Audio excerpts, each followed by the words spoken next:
영양학을 공부하면서 가장 충격을 받은 것은 물과 소금이 5대 영양소인 탄수화물, 지방, 단백질, 비타민, 미네랄보다 더 중요한 물질이라는 것을 알게 됐을 때입니다.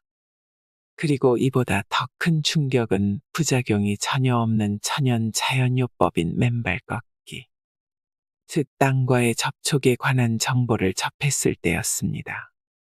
각종 암과 당뇨병이 발생하는 데에는 평균 10년에서 15년, 심해는 20년에서 30년이 걸린다고 합니다. 오랜 세월에 걸쳐 서서히 진행된 질병이 맨발 걷기를 한다고 해서 하루아침에 치유되는 것은 아닙니다. 질 좋은 충분한 양의 물과 적당량의 소금을 섭취하면서 잘못된 식생활과 생활 습관을 바꾼 경우에만 빠른 효과를 경험할 수 있습니다. 맨발 걷기는 특별한 장비나 도구도 필요 없고 장소에 제한도 없어 마음만 먹으면 언제든 남녀노소 누구나 쉽게 할 수 있는 매우 효과적인 운동입니다. 땅과의 접촉을 중단하면 몸은 원래의 상태로 되돌아가려고 한다는 사실을 명심하고 꾸준히 실천해야 합니다.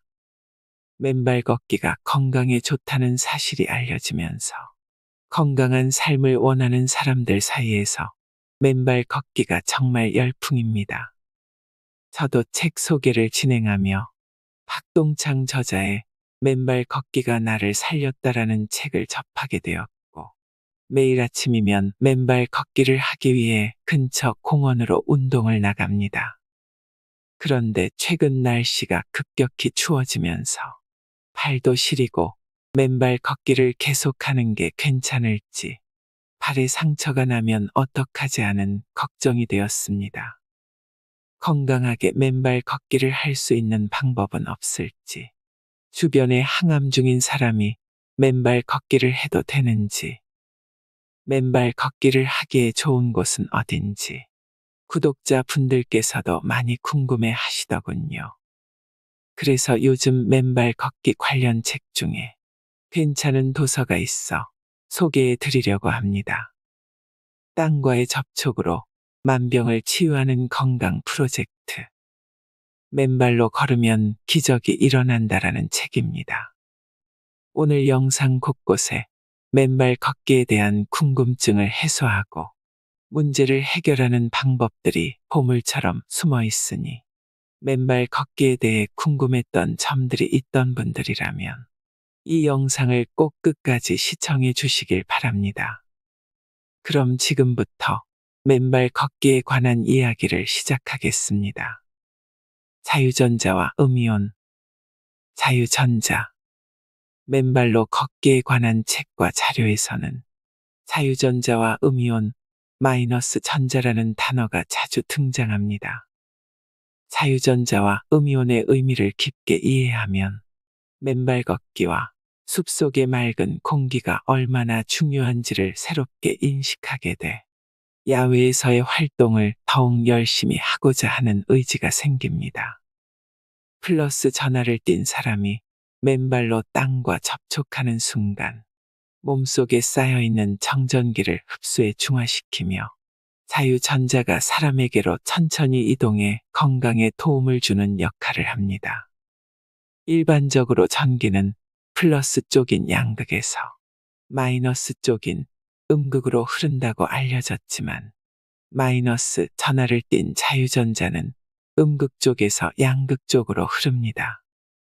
컵에 담긴 물에 빨대를 대고 빨아들이면 물이 입안으로 옮겨가듯이 자유전자도 한쪽으로 이동합니다. 이러한 원리에 따라 지구의 자유전자가 플러스 전하를 띤 사람에게로 쉽게 이동하는 것입니다. 인체는 전기가 잘 통하는 전도체이자 전자의 흐름을 방해하는 저항기 역할을 하므로 전기는 잘 통하지만 자유전자의 흐름이 매우 느리기 때문에 적어도 30분에서 1시간 이상 땅과 접촉해야 효과가 나타나기 시작합니다. 따라서 염증이나 상처가 난 곳을 빨리 치유하고 싶다면 염증과 상처 주변에 어싱밴드나 전극 패치를 부착하는 것이 좋습니다. 음이온. 나무가 많은 공원이나 숲, 폭포, 바닷가에는 음이온이 많고 사람이 집단으로 거주하는 도심지에는 양이온이 많습니다. 이러한 양이온과 음이온의 차이는 무엇이며 인간에게 어떤 영향을 미치는지 아는 것은 건강을 유지하는 데 매우 중요합니다. 우주에는 플러스 전하를 띤 양이온과 마이너스 전하를 띤 음이온이 존재합니다. 공기 중에 어떤 입자에서 마이너스 전하를 띤 전자가 하나라도 이탈해 플러스 전하를 띤 양성자가 많아지면 양이온이 되는 반면 공기 중에 산소나 탄소이온에 마이너스 전하를 띤 전자가 하나라도 더 많아지면 음이온이 됩니다. 공기 중에 음이온과 양이온의 비율이 1900년대 초에는 120대 100으로 음이온이 20% 많았지만 2000년대에 이르러 음이온이 100, 양이온이 120이 돼 음이온이 줄고 양이온이 20%더 많아져 공기의 질이 매우 나빠졌습니다. 저기압의 영향을 받거나 오염된 공기로 양이온이 쉽게 증가하면 인체 내의 음이온이 감소하고 양이온이 증가하기 때문에 천식, 신경통, 뇌졸중 등을 일으킨다는 보고도 있습니다. 이러한 이유 때문에 양이온은 피로이온으로도 알려져 있습니다. 바닷가, 숲, 폭포, 계곡에서의 활동이 질병 치유에 도움이 되는 이유는 공기 중에 음이온이 많이 포함되어 있기 때문입니다. 음이온인 자유전자가 인체에 다량 흡수되면 산성 쪽으로 기울어지는 혈액을 약한 알칼리성으로 변화시켜 백족에나되는 인체 세포의 신진대사를 촉진하고 활력을 증진하며 혈액순환, 피로회복, 신경안정, 식욕 증진 등의 효과가 나타납니다. 이러한 이유 때문에 음이온은 건강이온, 공기의 비타민, 21세기의 비밀 에너지라고 불리고 있습니다. 공기 중의 이온은 인간의 눈에 보이지 않는 매우 작은 물질이므로 일반 현미경으로는 관찰할 수 없지만 이온들이 많이 모여 집단을 이루면 결정체가 돼 인간의 눈으로 볼 수 있는 물체가 되기도 하는데 가장 좋은 사례로는 소금이 있습니다. 소금은 나트륨과 염소가 4대 6의 비율로 형성된 결정체입니다. 나트륨은 플러스 전하를 띤 양이온, 염소는 마이너스 전하를 띤 음이온인데 양이온과 음이온이 달라붙어 결정체 소금이 된 것입니다. 음이온과 마이너스 전자의 역할. 산과 바닷가의 신선한 공기와 땅에 무한대로 존재하는 마이너스 전하를 띤 음이온과 자유전자는 우리의 건강을 지켜주는 파수꾼 역할을 합니다. 공기 중에 마이너스 전하를 띤 음이온이든 땅의 마이너스 전자이든 다량으로 몸에 흡수되면 다음과 같은 효과가 나타납니다. 활성산소 중화 작용. 활성산소는 독성이 강한 물질로 외부로부터의 바이러스, 세균, 곰팡이균 등이 침입했을 때 이들을 물리치는 역할을 합니다. 신체의 균형이 무너져 면역력이 지나치게 약해지고 활성산소가 과잉 생산되면 동맥경화, 당뇨병, 간기능장애, 류머티즘 관절염, 아토피성 피부염 등 온갖 질병을 일으킵니다. 이러한 독성 물질인 활성산소도 마이너스 전자와 만나면 순화되거나 무리돼 몸 밖으로 배출됩니다. 혈전 예방 작용. 성전기, 전자파, 산성식품, 스트레스, 물 부족 등으로 적혈구끼리 뭉쳐 혈전, 즉 피떡이 생기면 모세혈관을 통과하지 못해 각종 장기와 세포에 영양소를 공급하지 못하는 사태가 발생합니다.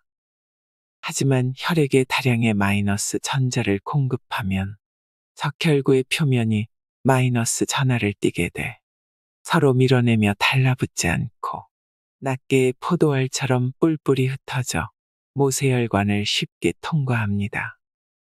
따라서 혈액순환이 잘 돼 손발이 따뜻해지고 세포의 영양 공급이 원활해져 질병이 치유되는 쪽으로 진행됩니다. 혈액 정화작용.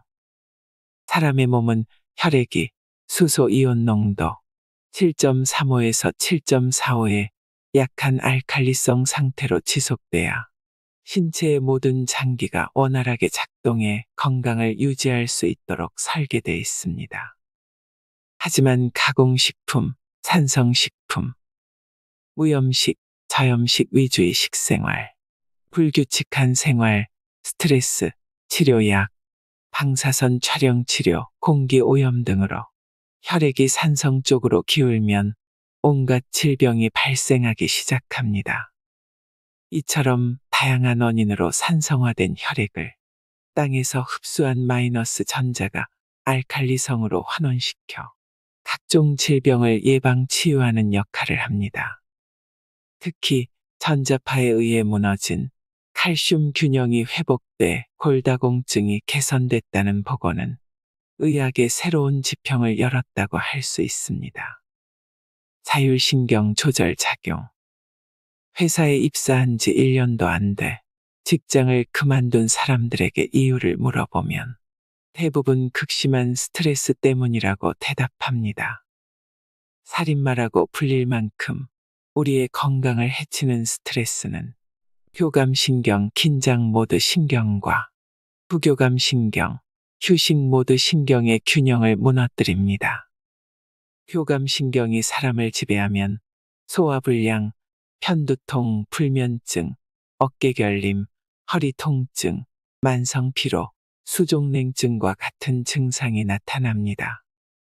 교감신경이 사람을 지배한다는 것은 부교감신경에 필요한 마이너스 전자가 부족해 균형이 무너졌다는 증거입니다. 바닷가 모래사장이나 촉촉한 땅을 맨발로 걸으면서 신체 활동에 충분한 양의 마이너스 전자를 공급받으면 금세 자율신경 균형이 회복돼 불면증, 편두통, 만성피로 증후군에서 해방되는 경험을 할 수 있습니다. 정신안정 작용. 마이너스 전하를 띤 음이온 전자는 부교감 신경에 작용해 마음의 안정과 행복감을 증폭시키는 베타 엔도르핀 호르몬 분비를 활성화하는 역할을 합니다. 뇌에서 분비되는 엔도르핀은 행복 호르몬이라고도 불리며 항암제 역할을 하는 내추럴 킬러 세포를 강화하는 힘도 있습니다. 맨발 걷기를 오래 했더니 말기암이 치유됐다고 하는 것은 항암제 역할에 내추럴 킬러 세포가 대폭 증가했다는 증거입니다. 천연 항암제로 알려져 있는 내추럴 킬러 세포는 스트레스에 매우 약하기 때문에 스트레스를 받았다면 평소보다 더 열심히 맨발로 걸어야 합니다. 면역력 향상 작용. 사람 목숨의 90%는 장 건강에 달려 있다라는 말이 있습니다. 소장과 대장은 단순히 음식물 찌꺼기가 통과하는 장소일 뿐 아니라 각종 영양소를 분해 흡수하고 일정한 비타민을 생산하는 제약회사의 역할을 합니다. 면역 세포의 60에서 70%가 집중적으로 몰려있는 장은 영양소를 분해해 잘 흡수하도록 돕는 유산균의 서식처입니다. 유익균이 많을수록 비타민 B군과 비타민 K를 인체 내에서 쉽게 생성할 수 있습니다. 이처럼 유익한 역할을 하는 세균들이 더욱 열심히 일하도록 도와주는 에너지가 바로 마이너스 전자입니다. 폐 기능 강화 작용.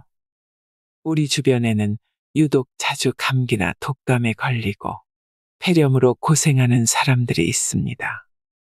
폐렴은 면역력이 최하위일 때 바이러스나 세균 때문에 발생하는 증상으로 이산화탄소 배출과 산소 흡입 능력이 현저히 저하돼 숨쉬기조차 힘들어지게 됩니다. 마이너스 전자가 폐 기능을 향상시켜 탄산가스 배출과 산소 교환을 촉진해 혈액 산소 포화도를 높이면 폐렴도 빨리 회복됩니다. 마이너스 전자로 폐와 장 기능이 회복되면 설사나 변비가 개선되며 식욕이 왕성해집니다. 또한 폐 기능과 관련된 코로나19 증상과 백신 후유증도 개선됐다는 것은 그게야말로 참 중요한 존재라는 것을 알 수 있습니다. 진통작용. 날씨가 춥거나 비 오는 날에는 류머티즘 관절염으로 손가락과 무릎 통증을 호소하는 사람이 많은데 대부분은 진통제에 의존합니다. 진통제를 복용하면 구토, 구역질, 변비, 졸림, 호흡 횟수가 느려지는 등 다양한 부작용이 나타납니다. 목욕을 하면 통증이 일시적으로 완화되기는 하지만 지속적인 효과를 보기 위해서는 맨발로 촉촉한 땅을 밟거나 집안에서 땅과 접촉할 수 있는 시설을 갖추고 24시간 동안 마이너스 전자를 흡수하는 것이 좋습니다. 또한 충분한 양의 물과 적당량의 소금을 섭취하면 놀라울 정도의 진통 효과가 나타나며 증상이 치유되는 것을 경험할 수 있습니다. 효소 활성화 작용. 인체에 마이너스 전자가 충분히 공급되면 세포 내부에서 각종 영양소를 분해 합성하는 효소가 더욱 활성화됩니다. 효소 활성화로 신진대사가 활발해지면 약해진 세포가 새롭게 재생되는 쪽으로 방향 전환을 하므로 질병이 치유되는 효과가 나타납니다. 노폐물 배출 작용. 인체의 최소 단위인 세포도 일종의 생물체이므로 노폐물, 즉 쓰레기가 발생합니다. 쓰레기가 배출되지 않고 세포 내부에 쌓이면 독소가 발생해 유전자 정보가 담긴 DNA가 손상을 입고 세포막에도 염증이 발생해 노화가 빨리 진행됩니다. 땅에서 흡수한 마이너스 전자가 세포 내부에 공급되면 손상된 DNA 및 세포가 회복됩니다. 특히 간의 요소 합성 기능이 향상되므로 콩팥의 여과 기능도 개선돼 노폐물이 신속하게 배출되는 효과가 있습니다. 콩팥 기능 부전으로 투석을 하고 있다면 맨발 걷기 시간을 서서히 늘려나가는 것도 좋은 방법입니다. 생로병사의 열쇠, 활성산소. 모든 인류가 염원하는 것은 무병장수일 것입니다. 이러한 소망을 이루고자 최근 수많은 과학자가 노화의 원인을 연구하면서 가장 설득력 있게 발표한 학설의 주인공은 활성산소입니다. 활성산소란 무엇이고 자유전자와 어떤 관련이 있는지를 알게 되면 맨발 걷기가 더욱 즐거워집니다. 노화에 관한 학설. 지구상의 모든 인류는 남녀노소를 불문하고 젊은 시절의 에너지가 넘치는 활기찬 모습과 팽팽한 피부를 유지하고 튼튼한 치아로 맛있는 음식을 먹으며 인생을 즐기면서 평화롭게 영원히 살고 싶어 합니다. 이러한 삶을 영원히 누리고 싶어한 대표적인 인물로는 중국의 만리장성을 쌓은 진시황제가 있습니다. 진시황제는 47세 때 불로초를 구하기 위해 수많은 보물과 10대 남녀 3,000명을 배에 실어 파견했지만 그들은 돌아오지 않았고 결국 50세에 사망했습니다. 영원히 살고 싶은 마음은 진시황제만의 바람은 아닐 것입니다. 이러한 바람이 언제쯤 이뤄질 수 있을지 모두가 기대하고 있는 가운데 21세기의 수많은 과학자가 왜 인간은 늙고 병들어 죽는 것일까라는 질문에 대한 해답을 얻기 위해 첨단 과학을 동원해 규명하려고 노력하고 있습니다. 노화, 활성산소가 원인. 노화에 대한 다양한 주장 중 가장 설득력이 있는 것으로 인정되는 학설은 노화의 원인 물질은 활성산소이다입니다.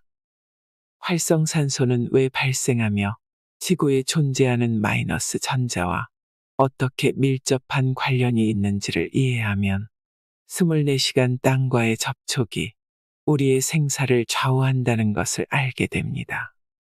각종 질병은 세포와 조직의 노화로 발생하지만 그 원인은 몸속에서 생성되는 강력한 산화력을 가진 활성산소입니다. 활성산소를 가장 쉽게 이해하기 위한 예로는 사과와 쇠붙이가 있습니다. 껍질을 깎은 사과를 공기 중에 노출시키면 금세 갈색으로 변색되고 물 묻은 쇠붙이를 방치해두면 녹이 슬어버립니다.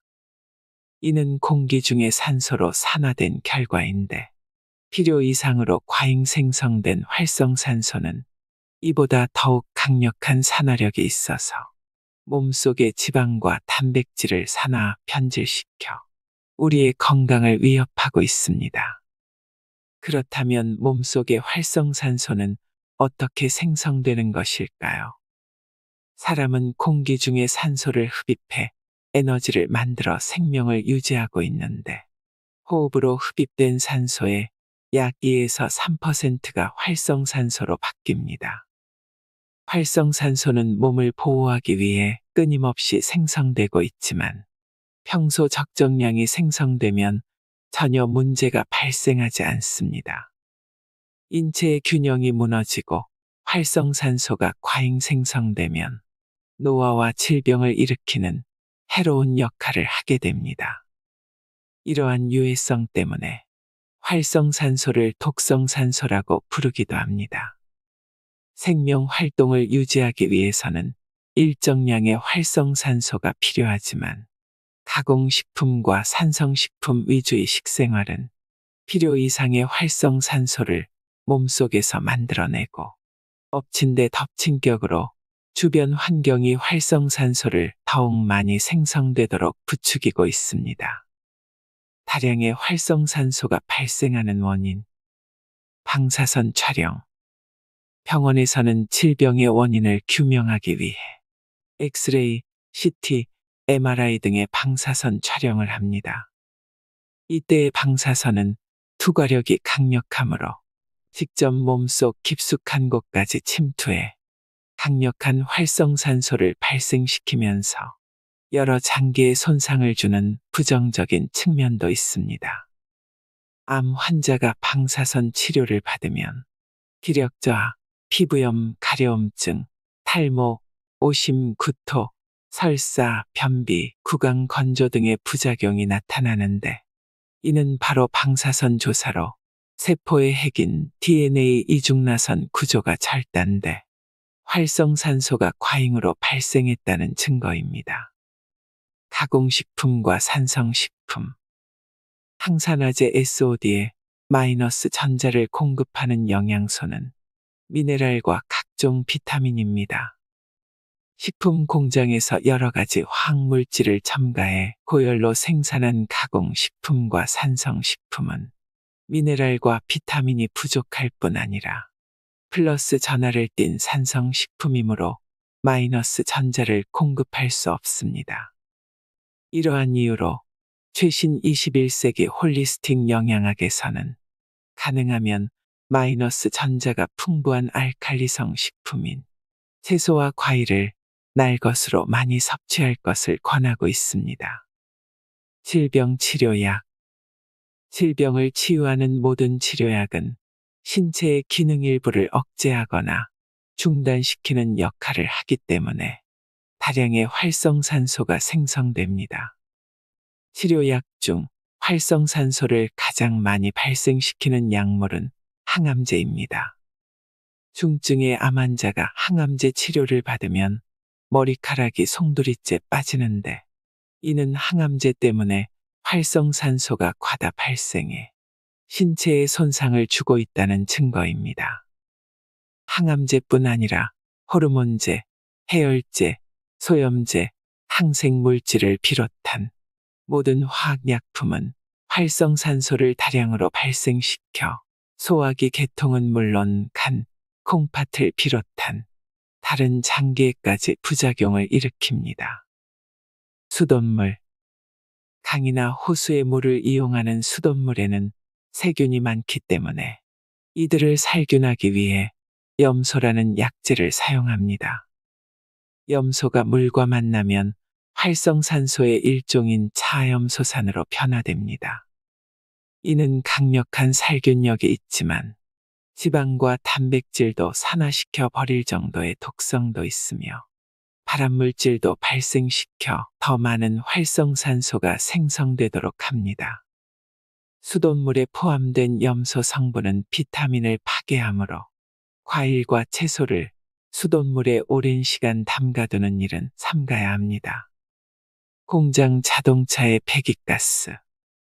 환경오염을 일으키는 가솔린 자동차 배기가스에는 이산화질소를 비롯해 다양한 유해물질이 포함되어 있으며 디젤차 배기가스에는 발암물질인 벤츠피렌과 니트로피렌 외에 활성산소를 다량으로 발생시키는 물질이 포함되어 있습니다.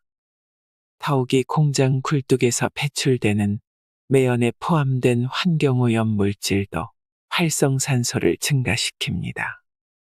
앞서 언급한 물질들 외에도 우리 주변에는 활성산소를 발생시키는 요인들이 많습니다.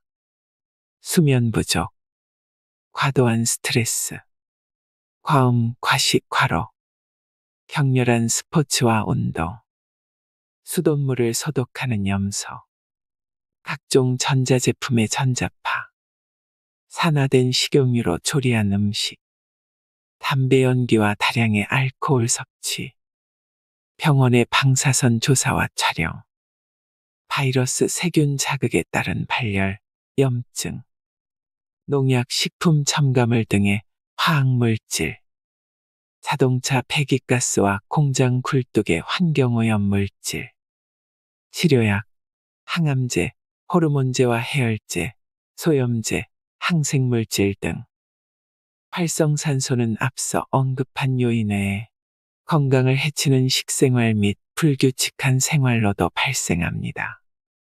포악한 활성산소를 순하게 만드는 마이너스 전자가 제대로 공급되지 않고 플러스 전자만 공급되면 활성산소는 더욱 포악해져 세포를 쉽게 망가뜨리기 때문에 온갖 질병을 일으키는 흉악범이 됩니다.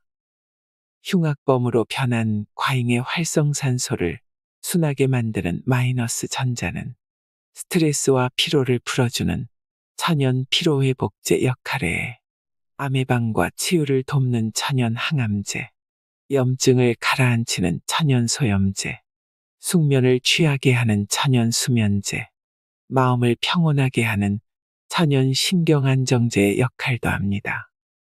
혈액순환이 잘 되게 하고 부작용이 발생하지 않는 만능 건강보조식품인 마이너스 전자가 우리 발밑의 땅에 무한대로 저장돼 있습니다.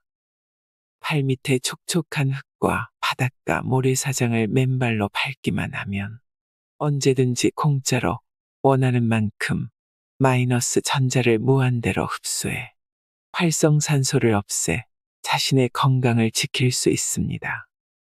땅과 접촉하는 방법. 땅과 접촉하는 다양한 방법.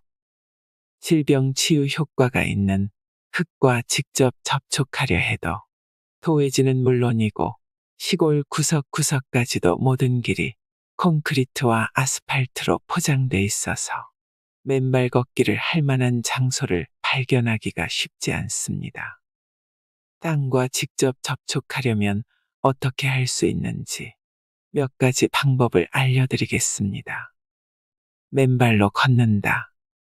땅과의 직접적인 접촉은 신발과 양말을 벗고 맨발로 걷는 것이 가장 간단한 방법인데 촉촉한 곳이나 잔디밭이면 더욱 좋습니다.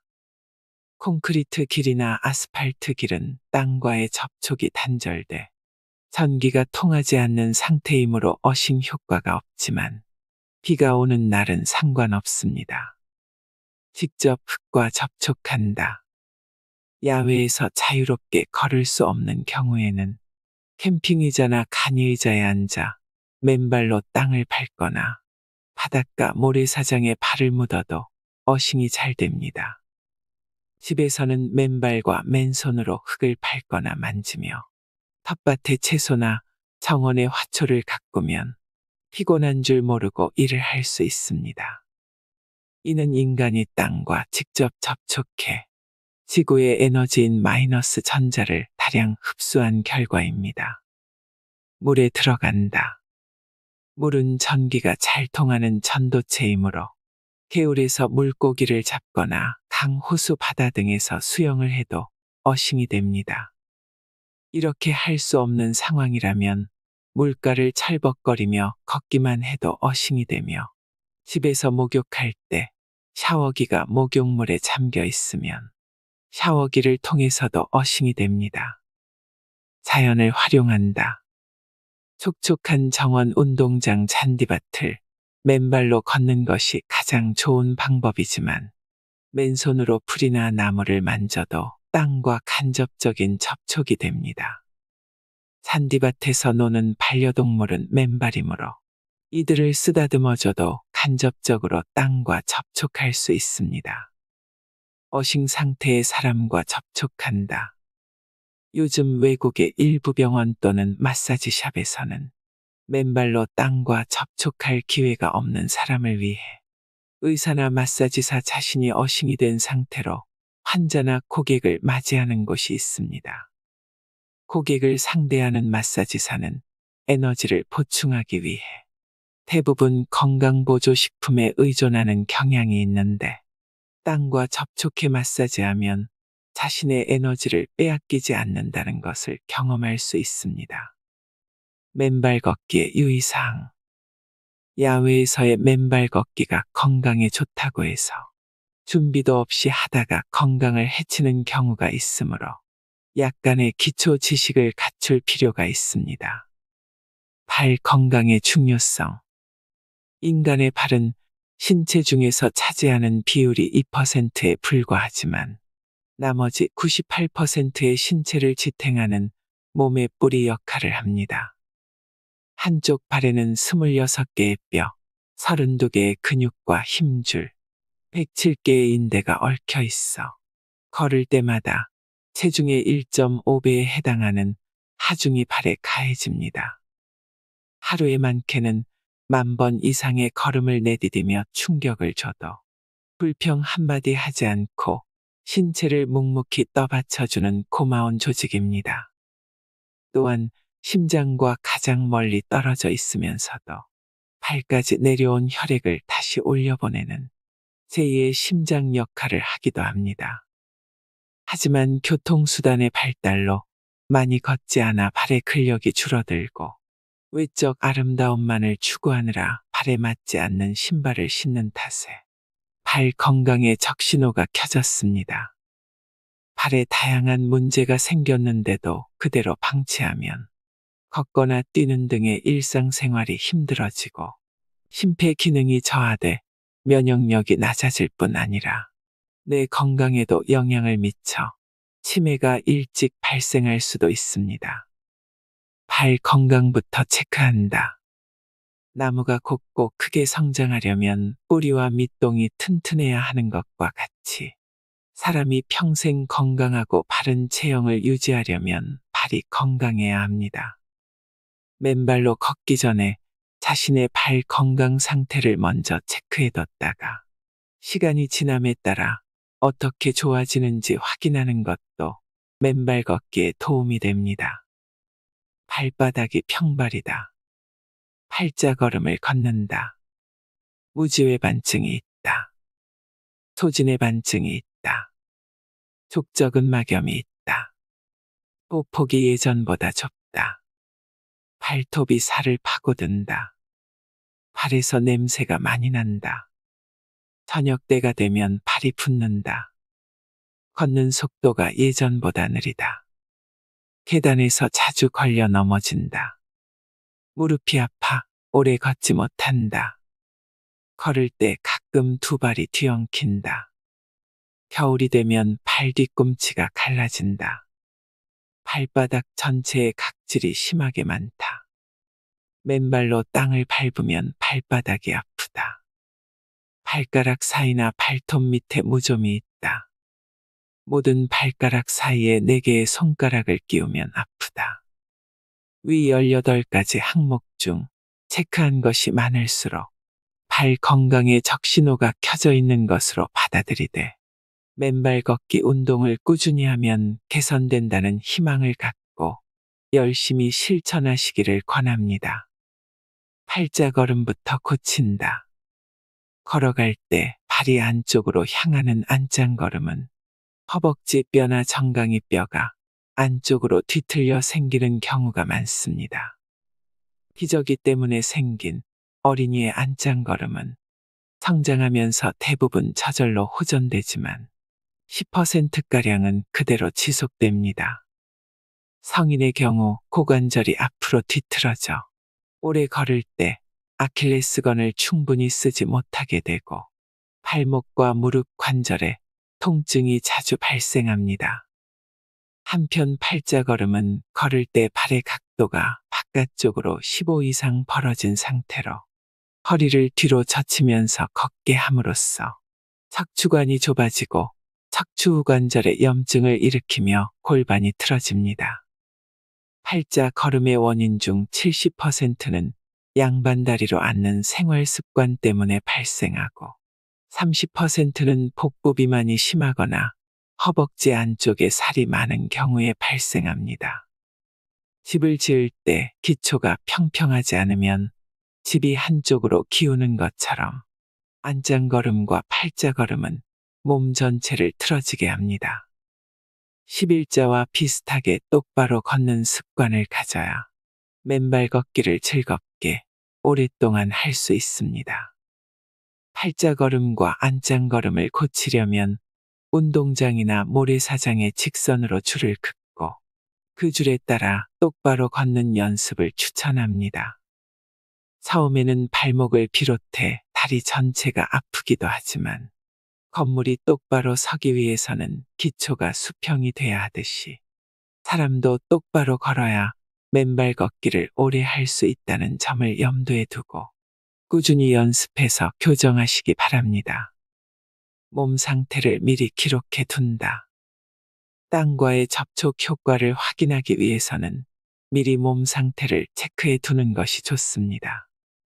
체중, 허리둘레, 손톱의 반달 모양, 발 뒤꿈치 갈라짐, 피부 건조 상태 등의 변화는 물론 아픈 곳의 상태를 일기 형태로 기록해 둡니다. 그리고 혈액 검사를 해서 혈당, 당화혈색소, 콜레스테롤, 단백뇨 배출, 간 기능 등의 수치를 기록해 뒀다가 1개월 단위로 체크해 보는 것입니다. 자신의 건강 상태가 어떻게 좋아지고 있는지를 확인하면 꾸준히 하고 싶은 마음이 생깁니다. 화상풍 예방주사를 맞는다. 맨발 걷기 운동이 건강에 좋다고 딱딱한 운동장을 맨발로 걷다가 가시에 찔려 곱는 바람에 중단한 사람도 의외로 많습니다. 예방이 치료보다 100배는 낫다라는 말이 있습니다. 맨발 걷기는 신발을 신지 않고 맨 땅을 걷는 운동이므로 주변에 뾰족한 물건 등이 없는지 항상 살펴봐야 합니다. 딱딱한 학교 운동장이든 바닷가의 부드러운 모래사장이든 날카로운 물체가 있기 때문에 면역력이 약하다고 생각되면 미리 파상풍 예방주사를 맞고 맨발 걷기를 시작하는 것이 좋습니다. 맨발 걷기로 면역력이 향상되면 날카로운 물체에 찔려도 금세 상처가 아물며 낫는 경험을 하게 됩니다. 풀밭에 진드기를 조심한다. 반려견이 잔디밭이나 풀밭에서 뒹굴면 진드기가 달라붙기도 하는데 사람에게도 달라붙으므로 조심해야 합니다. 면역력이 약한 사람이 진드기에게 물리면 감염되는 쯔쯔가무시병은 40도가 넘는 고열과 함께 오한 발진 등을 동반합니다. 뚜렷한 치료약이 없기 때문에 감염자의 18% 정도가 목숨을 잃기도 하므로 야외의 풀밭에 앉거나 눕고 싶을 때는 땅과 접촉할 수 있는 어식 매트를 활용하는 것이 좋습니다. 시작하는 시점도 중요하다. 겨울철에 맨발 걷기를 하면 몸이 후끈후끈해지며 체온이 올라 추위를 모르게 돼 건강에 좋습니다. 그래서 저는 주변 사람에게 새해가 시작되는 1월 1일을 기점으로 시작할 것을 권합니다. 그러나 땅바닥이 차가운데 어떻게 하느냐라고 손사래를 치며 지레 겁을 먹는 분들이 많습니다. 이러한 분들은 날씨가 따뜻해지는 봄철에 시작하는 것도 좋은 방법이 될 것입니다. 되도록이면 바닷가가 좋다. 처음으로 맨발 걷기를 할 때는 되도록 바닷가가 좋다라고 권하는 데는 그만한 이유가 있습니다. 공기가 맑은 바닷가는 도시의 공원에 비해 음이온이 더 많고 소금이 녹아 있어 맨 땅보다 전기가 수백 배나 잘 통하므로 바닷가의 모래찜질, 모래성 쌓기, 수영 등을 즐기면서 어싱을 하는 것이 좋습니다. 바닷가에서는 발이 푹푹 빠지는 모래사장을 밟기 때문에 땅에 닿지 않는 발바닥의 아치 부분에도 자극을 줘 딱딱한 땅을 밟는 것보다 지압 효과가 훨씬 큽니다. 더욱이 평지보다 칼로리가 많이 소모되므로 다이어트 효과도 땅에 비해 2배 이상 나타납니다. 살랑거리는 바닷물을 밟으며 맨발 걷기를 꾸준히 하면 발가락 사이의 무좀은 물론이고 엄지발톱 밑에 무좀까지 없어지는 경험을 하게 됩니다. 맨발 걷기가 끝나면 찬물로 씻는다. 맨발 걷기를 오래 한 사람은 추운 겨울철의 눈밭도 거부감 없이 걸을 수 있지만 맨발 걷기가 끝나면 찬물로 발을 씻는 것이 좋습니다.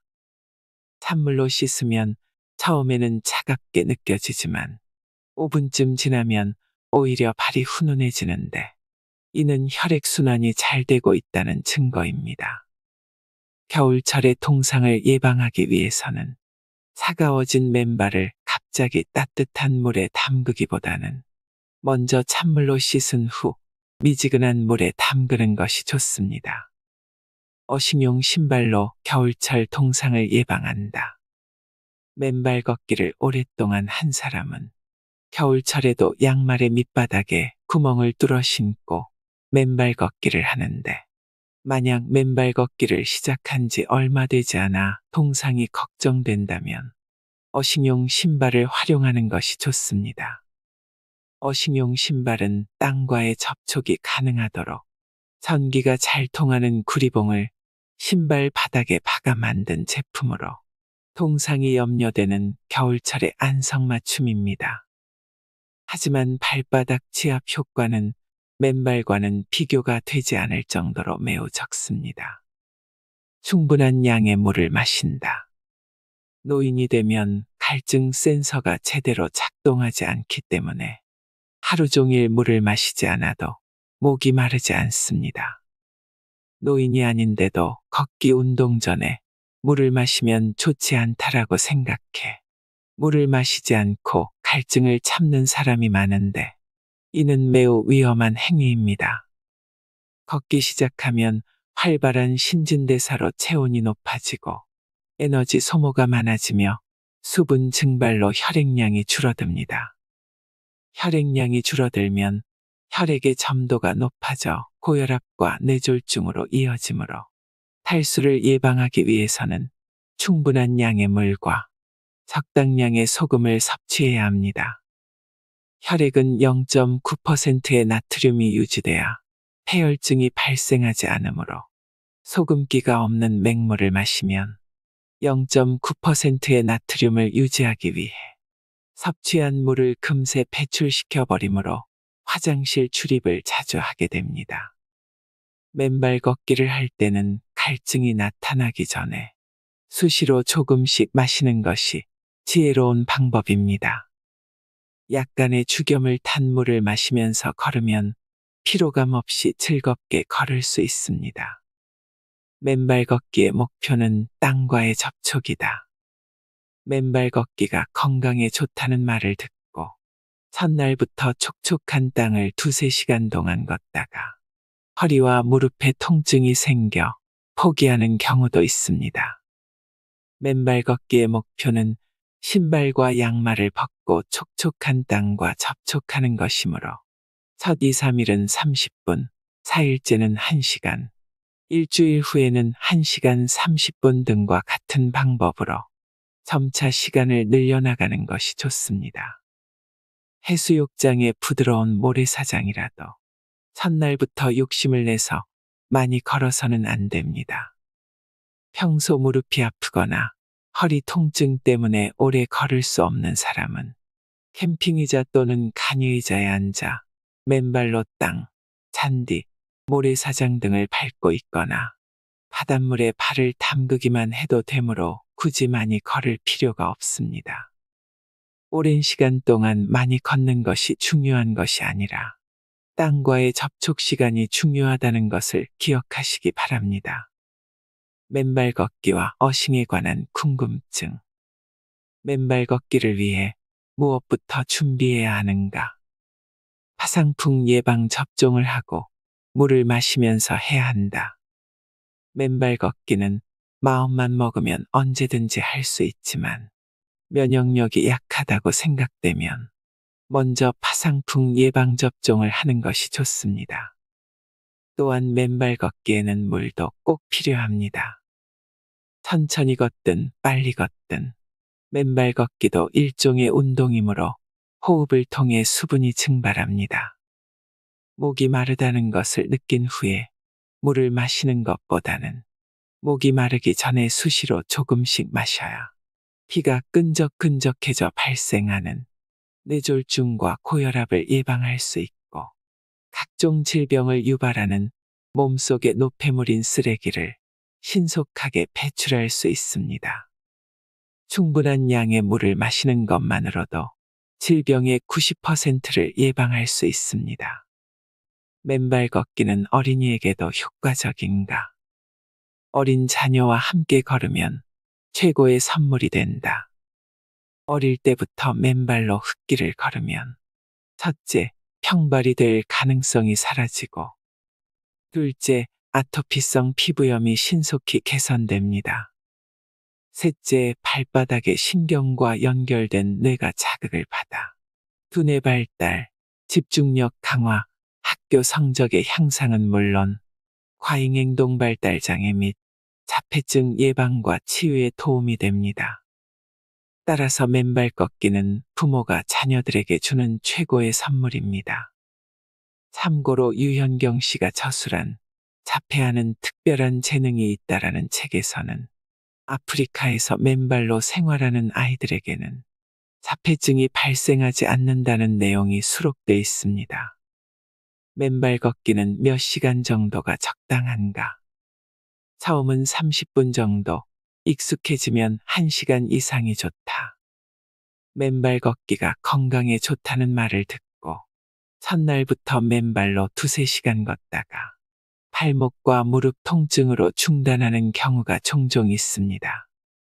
평소 걷기 운동을 하지 않거나 운동화를 즐겨 신던 사람이 갑자기 신발과 양말을 벗고 딱딱한 땅이나 발이 푹푹 빠지는 진흙탕 길 또는 바닷가 모래사장을 오랫동안 걸으면 발목 근육과 무릎 관절에 통증이 발생합니다.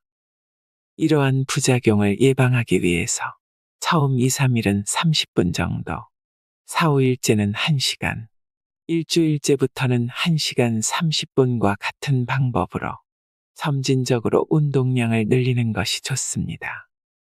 맨발 걷기가 익숙해지면 매일 최소한 1시간 이상은 걸어야 효과를 체험할 수 있습니다. 처음 시작할 때는 빠르게 많이 걷는 것보다 천천히 걷는 것이 좋습니다. 하지만 풀숲이나 잔디밭을 맨발로 걷거나 털썩 않는 행위는 삼가야 합니다.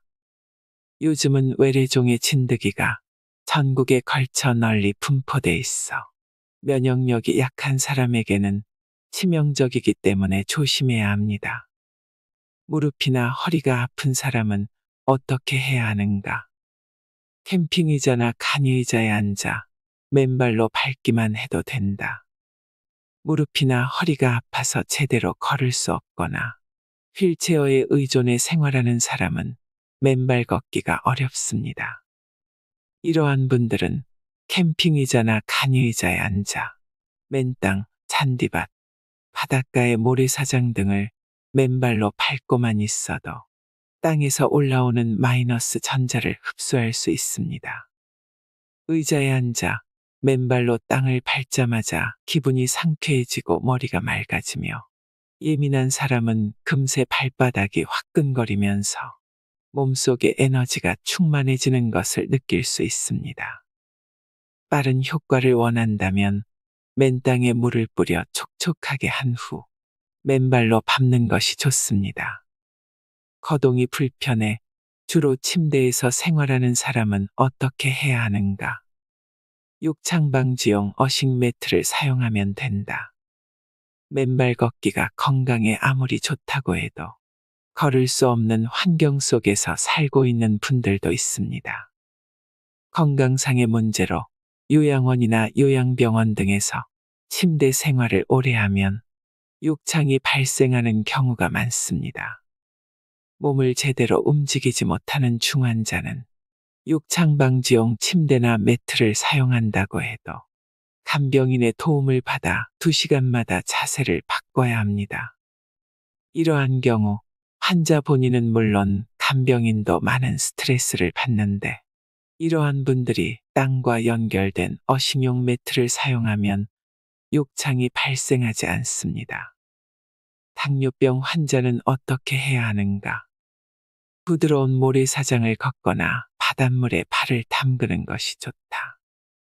당뇨병은 과음과 과식, 비만, 당뇨병 발병 순으로 진행되는 질환으로 당뇨병에 걸리면 치매에 걸릴 확률이 4.6배나 높아집니다. 또한 발병 초기 남성에게는 발기부전, 여성에게는 생리불순이 나타나 삶의 질이 떨어집니다. 당뇨병 환자는 면역력이 약하기 때문에 발에 약간의 상처만 나도 좀처럼 아물지 않아 애를 먹습니다.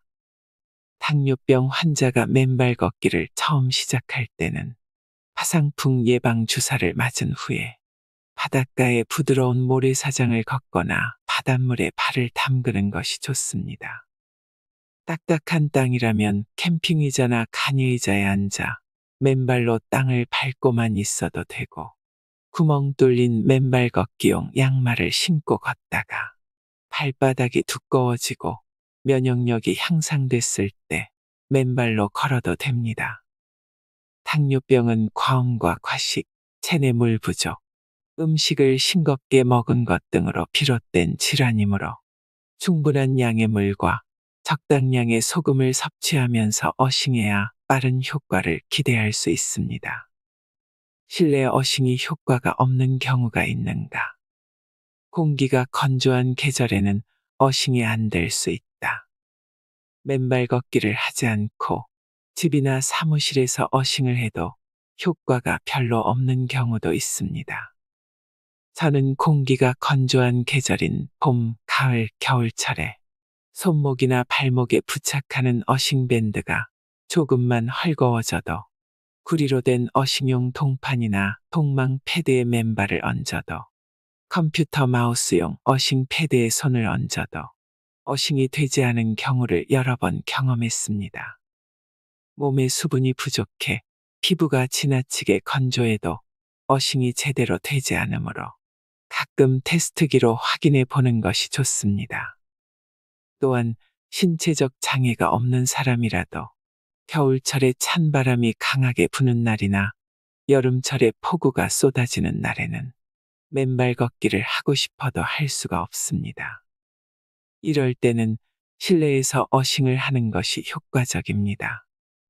맨발 걷기와 실내 어싱의 차이는 무엇인가? 맨발 걷기는 땅과의 직접 접촉, 실내 어싱은 간접 접촉이다. 맨발 걷기는 양말과 신발을 벗고 직접 땅을 밟는 방법, 실내 어싱은 간접적으로 땅과 접촉하는 방법입니다. 야외에서 맨발 걷기를 하면 비용이 들지 않고 동호회 회원들과 함께하면 자연스럽게 많은 사람을 만날 수 있어서 좋습니다. 기분 좋은 햇살을 통해 비타민 D가 생성되고 나무가 무성한 숲에서는 새 울음소리와 함께 음이온과 피톤치드가 뿜어져 나오고 길가에는 풀과 꽃 향기가 바람에 날립니다. 자연이 주는 이 모든 최고의 선물들이 복합적으로 어우러져 우리의 몸과 마음을 치유하는 최대의 효과를 발휘합니다. 부득이한 사정으로 실내에서 어싱을 해야 한다면 2002년 이전에 지은 건물은 외부의 땅에 구리봉을 박고 전깃줄을 통해 실내의 침대나 어싱 제품에 연결해야 합니다. 2002년 이후에 지어진 건물은 접지 시설이 의무적으로 갖춰져 있으므로 전기 콘센트에 어싱용 플러그를 꽂아 땅에 존재하는 마이너스 전자를 간접적으로 몸으로 흡수하면 됩니다. 단, 어싱이 제대로 되는지 테스트기로 확인하는 것이 좋습니다. 당연히 땅을 맨발로 걷는 것의 이점이 실내 어싱보다 훨씬 많습니다. 맨발 걷기로 최대 효과를 올리려면 어떻게 해야 하는가? 가공식품과 산성식품을 피하고 물을 많이 마셔야 한다. 질병은 여러 가지 요인이 복합적으로 작용해 발생하므로 맨발 걷기만으로 효과를 보려고 해서는 안 됩니다. 맨발 걷기는 만병통치약이 아니므로 맨발 걷기로 최대의 효과를 올리기 위해서는 첫째, 식품 공장에서 생산한 가공식품, 인스턴트 식품, 산성식품 위주의 식생활을 피하고 되도록 집밥 위주의 식생활과 규칙적인 생활을 해야 합니다. 둘째, 신체의 60에서 70%를 차지하는 물은 정수기 물 대신 미네랄이 풍부하고 수소이온 농도가 7.4에서 7.5인 알칼리성 생수를 마셔야 합니다. 콜라와 사이다, 주스, 막걸리, 맥주, 카페인이 함유된 음료 등의 산성음료는 인체에 필요한 수분이 아닙니다. 물이 부족해 몸이 산성 체질로 바뀌면 유전자 정보가 저장돼 있는 DNA가 변형되거나 손상되고 히스타민이 과잉 분비돼 몸 곳곳에 염증이 발생합니다. 염증은 만병의 근원이므로 이를 예방하기 위해서는 맨발 걷기에만 의존하지 말고 충분한 양의 물과 적당량의 소금을 섭취해야 합니다. 봄, 가을, 겨울철에는 끓이지 않은 약간 따뜻한 물, 무더운 여름철에는 미지근한 물이나 상온의 물을 마시는 것이 좋습니다. 땀을 흘렸다고 해서 냉장고에 보관된 섭씨 4도의 차가운 물이나 음료를 마시면 위장을 비롯한 소화기 계통에 많은 부담을 줘 건강을 해치게 됩니다. 목이 마르지 않아도 물을 규칙적으로 마시면 질병의 90% 정도를 예방할 수 있습니다. 규칙적인 물 마시기를 시작할 경우 처음 2, 3일 동안은 230에서 250ml의 물컵으로 일어나자마자 한 잔, 식사 30분 전에 한 잔, 식후 한 잔, 식간에 한 잔을 마시면서 신체의 반응을 살핍니다. 이상이 없으면 본격적으로 아침에 일어나자마자 2잔, 식전 2잔, 식후 한 잔, 식간에 한 잔을 마시되 땀을 흘리는 여름철에는 상황에 따라 수시로 마시는 것이 좋습니다. 비만, 당뇨, 치매를 비롯한 각종 질병을 치유할 때는 일어나자마자 3잔, 식전 2잔, 식후 한 잔, 식간에 2잔을 마시면서 맨발 걷기를 꾸준히 하는 것이 좋습니다. 물을 마실 때는 정수기 물이 아닌 생수에 약간의 천일염이나 죽염을 자신의 입맛에 맞게 타서 마셔야 목으로 술술 넘어갑니다. 염분이 없는 물은 목에 걸려 쉽게 넘어가지도 않으며 억지로 마신다 해도 몸에 필요한 수분이 아니기 때문에 거부 반응이 나타나 화장실에 자주 가게 됩니다. 밤에 누가 업어가도 모를 정도로 숙면을 취하고 싶으면 소금을 탄 물을 마시면서 맨발로 걸을 것을 강력히 권합니다. 인체는 물이 부족하면 노화가 빠른 속도로 진행돼 온갖 질병이 발생한다는 것을 기억하고 규칙적으로 물을 마시면서 맨발 걷기를 꾸준히 하면 청소년은 집중력과 기억력이 향상되고 학교 폭력이 감소해 학교 생활이 즐거워집니다. 또한 성인은 99세까지 팔팔하게 웃으면서 비만, 당뇨, 치매를 비롯해 각종 질병 걱정 없이 무병장수할 수 있습니다. 노년에 이보다 더 좋은 행복은 없다고 생각합니다. 맨발 걷기로 모두들 아프지 않고 건강하게 사셨으면 좋겠습니다. 이상으로 인생의 품격이었습니다. 하루하루 당신의 품격이 더 빛나길 바랍니다.